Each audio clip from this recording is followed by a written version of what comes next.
नमस्कार. The deep डाईव्ह मध्ये आपलं स्वागत. आज आपल्याकडे जे स्रोत आहेत ते एका अशा प्रश्नाला हात घालतात जो अनेकदा मनात येतो पण त्यावर मोकळेपणाने बोललं जात नाही. प्रश्न तसा साधा आहे. मी नामस्मरण करतो, जप करतो, ध्यान करतो, पण तरीही तो अतींद्रिय, तो दिव्य आनंद का मिळत नाही? साधनेच्या मार्गावर चालणाऱ्या प्रत्येकाच्या मनात हा प्रश्न कधी ना कधी नक्कीच येतो. अगदी. आणि हा प्रश्न येणं हेच मुळात की नाही साधक जिवंत असल्याचं लक्षण आहे. जर काहीच वाटत नसतं तर प्रश्नही पडला नसता. आजचे आपले स्रोत याच प्रामाणिक प्रश्नाच्या मुळाशी जातात आणि ते केवळ कारणं सांगत नाहीत, तर साधनेकडे बघण्याचा एक संपूर्ण दृष्टिकोनच आपल्या समोर ठेवतात. बरोबर? म्हणजे हे फक्त काय चुकते आहे हे सांगण्यापुरतं मर्यादित नाही, नाही.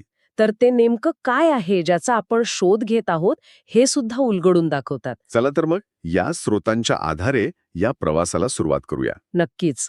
आणि सुरुवातच मुळी त्या शब्दापासून करावी लागेल, अतींद्रिय सुख. हा शब्दच अनेक गैरसमज निर्माण करू शकतो.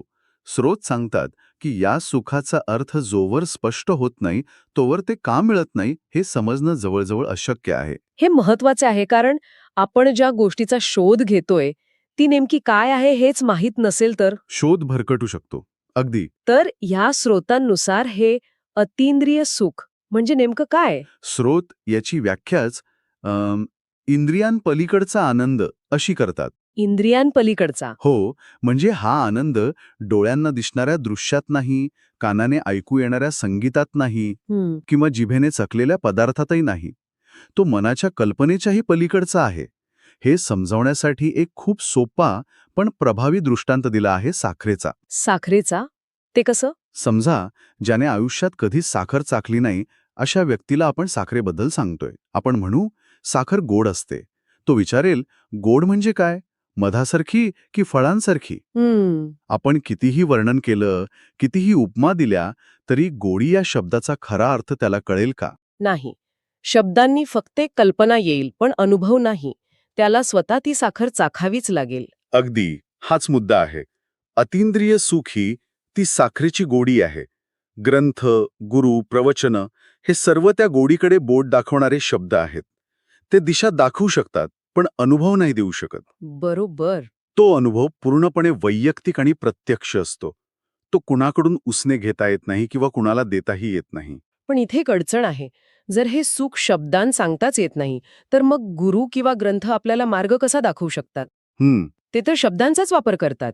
या विरोधाभासाबद्दल स्रोतांमध्ये काही उल्लेख आहे का? खूप छान प्रश्न आहे. स्रोत सांगतात की शब्द हे पैलतीर नाहीत, अच्छा. तर पैलतीराकडे नेणारी नाव आहेत. ते स्वतः मकसद नाहीयेत, पण त्यापर्यंत पोहोचण्याचं साधन आहेत. ते आपल्याला सांगतात की कुठे जायचं नाही, कोणते खडक टाळायचे. ते अडथळे दूर करण्याचं काम करतात. जेव्हा अडथळे दूर होतात तेव्हा अनुभव आपोआप प्रगट होतो. म्हणूनच साधनेचा उद्देश काहीतरी मिळवणे नसून आड येणारे अडथळे दूर करणे हा आहे. ठीक आहे. म्हणजे आता आपण त्या अडथळ्यांकडे येऊ शकतो. नामस्मरण किंवा ध्यान करूनही हा अनुभव का येत नाही? स्रोतांनुसार पहिला आणि सर्वात मोठा अडथळा आहे अपेक्षा. हो. आपण साधनेला बसतो, पण आतून एक सूक्ष्म इच्छा सुरू असते. आता काहीतरी व्हायला हवं, आता शांत वाटायला हवं. आता काहीतरी वेगळा अनुभव यायला हवा. अगदी. आणि गंमत म्हणजे हीच अपेक्षा त्या अनुभवाच्या आड येते. इथे स्रोतांनी सूर्य उगवण्याचा एक सुंदर दृष्टांत दिला आहे.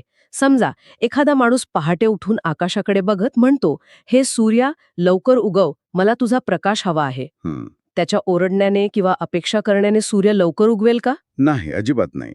तो त्याच्या ठरलेल्या वेळेनुसारच उगवणार. बरोबर. अतींद्रिय सुख म्हणजे आपल्या आतला सूर्य आहे. तो अपेक्षेच्या ओझाने उगवत नाही. तो तेव्हाच उगवतो जेव्हा मन पूर्णपणे शांत आणि अपेक्षारहित असतं. पण हे ऐकायला खूप आदर्शवादी वाटतं. म्हणजे व्यावहारिक जगात आपण प्रत्येक कामामागे काहीतरी फळ अपेक्षित धरतोच. हो, ते आहेच. अगदी साधनेमागेही शांती मिळावी हे फळ असतंच की. मग अपेक्षा पूर्णपणे कशी सोडायची? अगदी कळीचा मुद्दा आहे. आणि स्रोत इथे दोन प्रकारच्या अपेक्षांमध्ये फरक करतात. एक आहे श्रद्धा श्रद्धा? आणि दुसरी आहे मागणी. शांती मिळावी ही एक सात्विक इच्छा किंवा श्रद्धा आहे. ती प्रवासाची दिशा ठरवते. पण प्रत्येक क्षणी प्रत्येक जपानंतर आता शांती मिळाली का असा हिशोब मांडणे ही मागणी आहे. अच्छा. हीच मागणी अडथळा बनते. म्हणूनच स्त्रोत गीतेतील त्या प्रसिद्ध उक्तीचा संदर्भ देतात, कर्मण्येवाधिकारस्ते मा फलेषु कदाचन. म्हणजे कर्म करत राहा, फळाची अपेक्षा करू नकोस. अगदी. नामस्मरण हे कर्म आहे. आपलं लक्ष फक्त नाम घेण्यावर हवं, त्यातून काय मिळतंय याच्या हिशोबावर नाही. म्हणजे साधनेचा आनंद साधनेतच आहे, त्याच्या परिणामात नाही. हा दृष्टिकोनच खूप वेगळा आहे. पण समजा एखाद्याने अपेक्षा सोडून दिली, पण तरीही त्याचं मन मुळातच खूप अशांत असेल तर स्रोतांमध्ये याबद्दल काही सांगितलंय का? नक्कीच. आणि तोच आपला दुसरा अडथळा आहे, मनाची अशुद्धी. हं. आपण वरवर नाम घेतो, पण मनात राग, द्वेष, मत्सर, भीती, वासना ह्यांसारखे अनेक विकार साठलेले असतात. ह्यावर स्रोत मळलेल्या आरशाचा दृष्टांत वापरतात. मळलेला आरसा. हो, कल्पना करा की तुमच्याकडे एक सुंदर आरसा आहे, पण त्यावर धुळीचा आणि मळाचा जाड थर साचला आहे. तुम्ही त्या आरशासमोर उभे राहिलात तर तुम्हाला तुमचं प्रतिबिंब दिसेल का? नाही दिसणार नाही. आधी तो आरसा स्वच्छ करावा लागेल. अगदी बरोबर. इथे नामस्मरण किंवा ध्यान हे आरशासमोर उभं राहण्यासारखं आहे, पण आपलं मन हे त्या धुळीने माखलेला आरसा आहे. जोपर्यंत राग, द्वेष, वासना यांसारखी धूळ मनावरून साफ होत नाही, तोपर्यंत त्यात परमेश्वराचं प्रतिबिंब दिसू शकणार नाही. नामस्मरणाची प्रक्रिया हीच मुळी तो आरसा घासून पुसून स्वच्छ करण्याची प्रक्रिया आहे. हे मन स्वच्छ करण्याची प्रक्रिया आहे हे ठीक, पण रोजच्या जीवनात राग, द्वेष या भावना टाळणे जवळजवळ अशक्य वाटतं. यावर काही व्यावहारिक उपाय दिलाय का? हा प्रश्न खूप महत्वाचा आहे. स्रोत सांगतात की नाम हे साबणासारखं आहे. ते लावत राहिल्याने मळ निघतोच, पण त्याला वेळ लागतो. एका दिवसात निघत नाही. अगदी. आणि दुसरी गोष्ट, साधनेचा अर्थ व भावनाशून्य होणे असा नाही. राग येणारच, लोभ वाटणारच. बरोबर. पण साधनेमुळे काय होतं, तर त्या भावनेचा कालावधी कमी होतो. आधी जो राग दिवसभर टिकायचा, तो काही तास टिकतो, मग काही मिनिटं आणि मग काही सेकंड. अच्छा. त्या भावनेतून बाहेर पडून पुन्हा मूळ स्थितीत येण्याची क्षमता वाढते. नामस्मरण हे त्या मूळ स्थितीचं अँकर आहे. समजलं. म्हणजे भावनांशी लढायचं नाहीये, तर त्यातून लवकर बाहेर पडण्याचं कौशल्य मिळवायचंय. हो. आणि आता तिसरा अडथळा, जो कदाचित सर्वात सूक्ष्म आणि पकडायला अवघड आहे, मीपणा किंवा अहंकार. हो. ते आणि हाच साधनेच्या मार्गावरचा सर्वात मोठा विरोधाभास आहे. हे स्पष्ट करण्यासाठी स्रोतामध्ये डोक्यावर ओझे घेऊन पोहणाऱ्या माणसाचं उदाहरण दिले आहे. विचार करा, एका माणसाला नदी पार करायची आहे आणि त्याने आपल्या डोक्यावर एक मोठं ओझं ठेवलं आहे. त्याला पोहता येईल का? नाही, ते ओझेच त्याला खाली खेचेल. त्याला आधी ते ओझं काठावर ठेवावं लागेल. बरोबर. हा मीपणा हेच ते ओझे आहे. मी करतोय ही कर्तेपणाची भावनाच आपल्याला या भवसागरात खाली खेचते. पण इथे एक गोंधळ निर्माण होऊ शकतो. मीपणा आणि आत्मविश्वास यात काय फरक आहे? कारण रोजच्या जगण्यात तर आत्मविश्वास लागतोच. उत्तम मुद्दा. स्रोत या दोन मीमध्ये स्पष्ट फरक करतात. एक आहे व्यावहारिक मी, जो आपलं नाव, आपली ओळख, आपलं काम यासाठी आवश्यक आहे. Functional ego. हो, तो नसला तर जगणं अशक्य होईल. पण दुसरा आहे आध्यात्मिक मी. Spiritual ego. अगदी. जो साधनेचं श्रेय स्वतःकडे घेतो. मी ध्यान करतो, माझा जप चांगला झाला, मला अनुभव आला.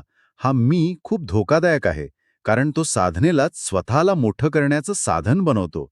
साधना ही मीला विरघळवण्याची प्रक्रिया आहे, मीला अधिक मजबूत करण्याची नाही. बरोबर. म्हणजे अपेक्षा, मनाची अशुद्धी आणि कर्तेपणाचा अहंकार हे 3 मुख्य अडथळे आहेत. पण चांगली गोष्ट ही आहे की यावर मात करण्यासाठी स्रोत काही उपायही सुचवतात. पहिला उपाय आहे प्रेमापोटी नामस्मरण करणे. हो, हा भाव खूप महत्वाचा आहे. स्रोत सांगतात की नामस्मरण हे काहीतरी मिळवण्यासाठीचं साधन नाही, ती एक प्रेमळ क्रिया आहे. जसे लहान मूल काही मागण्यासाठी नाही, तर केवळ प्रेमापोटी आपल्या आईजवळ जाऊन बसते, तिला बिलगते. त्या बसण्यातच त्याला आनंद मिळतो. त्याला आईकडून खेळणं किंवा खाऊ नको असतो, त्याला फक्त आई हवी असते. 1 मिनिट, म्हणजे तुम्ही म्हणताय की देवाकडे मुलासारखं जायचं, भिकाऱ्यासारखं नाही. अगदी. हा विचारच खूप वेगळा आहे. यामुळे साधनेकडे बघण्याचा दृष्टिकोनच बदलू शकतो. ते एक काम न राहता एक भेट होऊ शकते. अगदी. जेव्हा नामस्मरणाला मागणीचा किंवा अपेक्षेचा वास नसतो तेव्हा ते शुद्ध होतं. आणि हा भाव आणण्यासाठी स्रोत एक सोपा उपाय सांगतात. कृतज्ञतेने सुरुवात करा. जे काही मिळालं आहे त्याबद्दल धन्यवाद म्हणा. पण इथे एक व्यावहारिक अडचण येतेच. कितीही प्रेमाने बसायचा प्रयत्न केला तरी नामस्मरण करताना मन भटकते. त्याचे काय करायचे? यावर स्रोत खूप सुंदर मार्गदर्शन करतात आणि धीर देतात. ते म्हणतात, मन हे पतंगासारखे आहे, ते उडणारच. त्याचा तो स्वभाव आहे. पण नामाची दोरी हातातून सोडू नका. नामाची दोरी? हो, पतंग कितीही दूर गेला तरी जोवर दोरी हातात आहे तोवर तो परत आणता येतो. म्हणजे मनाच्या भटकण्याने निराश व्हायचे नाही. अजिबात नाही. उलट मन भटकतंय हे लक्षात येणं हीच मुळी जागृतीची पहिली पायरी आहे. त्यामुळे जेव्हा लक्षात येईल की मन भरकटलंय तेव्हा स्वतःला दोष न देता त्याला लहान मुलाला समजावून सांगावं तसं हळवारपणे परत नामावर आणायचं. मन 100 वेळा भटकले तर 100 वेळा त्याला परत आणायचे. हा संघर्षच मनाला हळूहळू स्थिर करतो. आणि तिसरा उपाय जो स्रोतामध्ये दिला आहे तो थोडा अनपेक्षित आहे. तो सांगतो राग किंवा वासना यांसारख्या भावनांना दाबू नका. हो, कारण आपली सवय याच्या अगदी उलट असते. आपण त्याला दाबण्याचा प्रयत्न करतो. स्रोत म्हणतात की असे करू नका. ते चिखलात गेलेल्या हाताचं उदाहरण देतात. आपला हात जर चिखलात गेला तर आपण तो कापून टाकतो का? नाही, आपण तो स्वच्छ पाण्याने धुतो. बरोबर. त्याचप्रमाणे मनात येणाऱ्या नकारात्मक भावनांना शत्रू मानून त्यांच्याशी लढू नका किंवा त्यांना दाबू नका. त्याऐवजी त्यांच्याकडे साक्षी भावाने पहा. साक्षी भाव? पण हे खूपच कठीण वाटतं. राग आल्यावर मी रागावलो आहे या भावनेतून वेगळं होऊन मनात रागाची एक लहर उठली आहे हे बघणं. नक्कीच. आणि स्रोत सांगतायत की हाच ध्यानाचा खरा उद्देश आहे. ध्यानात बसून आपण नेमकं हेच शिकतो, विचार आणि भावना यांच्यापासून एक अंतर निर्माण करायला. अच्छा. मनात राग आलाय का? ठीक आहे, त्याला फक्त पहा. तो जसा आला तसा निघून जाईल. त्या भावनेशी एकरूप होऊ नका. मनात राग आला आहे असे म्हणण्याऐवजी मनात रागाची एक लहर उठली आहे हे पाहता आले पाहिजे. म्हणजे त्या भावनांचे फक्त निरीक्षक बनायचे, मालक नाही. ही साधना खूप सूक्ष्म आहे. तर या सगळ्या साधनेनंतर ते अतींद्रिय सुख मिळतं तरी कधी आणि कसे? यासाठी स्रोत एक अंतिम आणि अतिशय समर्पक दृष्टांत देतात. हो, आणि तो दृष्टांत आहे झोपेचा. झोपेचा? हो. विचार करा, आपल्याला रात्री झोप येत नसेल तर आपण काय करतो? आपण म्हणू शकतो का, चला मी आता खूप प्रयत्न करून झोपतो? उलट होतं. आपण जितका जास्त झोप लावण्याचा प्रयत्न करू तितकी झोप दूर पळते. अगदी बरोबर. मग झोप येते कधी? जेव्हा आपण सगळे प्रयत्न सोडून देतो. अगदी. जेव्हा आपण झोप लागण्याचे सर्व प्रयत्न सोडून देतो, जेव्हा आपण शरीर आणि मन पूर्णपणे शिथिल करतो, त्या शरणागतीच्या क्षणी झोप आपोआप आपल्याला कवेत घेते. वा, म्हणजे आतापर्यंत आपण जे काय बोललो, अपेक्षा सोडणे, मीपणा विरघळवणे, साक्षी होणे, हे सगळं म्हणजे झोप लागण्याचे प्रयत्न सोडून दिले आहे. तुम्ही अगदी अचूक पकडलंय. आपण फक्त झोपेसाठी अनुकूल परिस्थिती निर्माण करू शकतो, झोप लावू शकत नाही. बरोबर. अतींद्रिय सुख हे प्रयत्नपूर्वक मिळवण्याची गोष्ट नाही. ते सर्व प्रयत्न सोडून दिल्यावर, मीपणाचा पूर्ण त्याग केल्यावर सहजपणे आतून प्रकट होणारी अवस्था आहे.